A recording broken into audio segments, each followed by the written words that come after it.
Kung ano yung actual na sinabi mo, ito po ay hindi tinatrato bilang joke. Hyperbole? Figure of speech?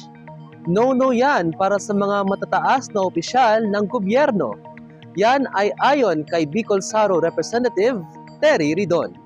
Sa isang ginanap na press conference dito sa Quezon City, sinabi ni Ridon na dapat maghinay-hinay ang mga opisyal ng pamahalaan na magbitaw ng kanilang mga pahayag dahil nakakaapekto ito sa pagpatupad ng kanilang mga ordinansa at panukala. Kung ano yung actual na sinabi mo sa isang mikropono, sa isang pampublikong kapulungan, ito po ay hindi tinatrato bilang joke.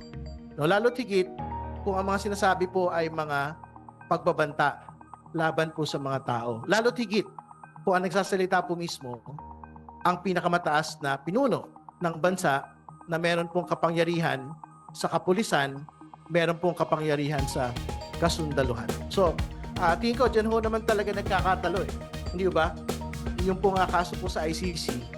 Sinabi ito ni Ridon kasunod yan ng katatapos lamang na confirmation of charges hearing ng dating Pangulong Rodrigo Duterte sa ICC. Mula rito sa Quezon City, ako si Rolando Nang para sa Manila Standard.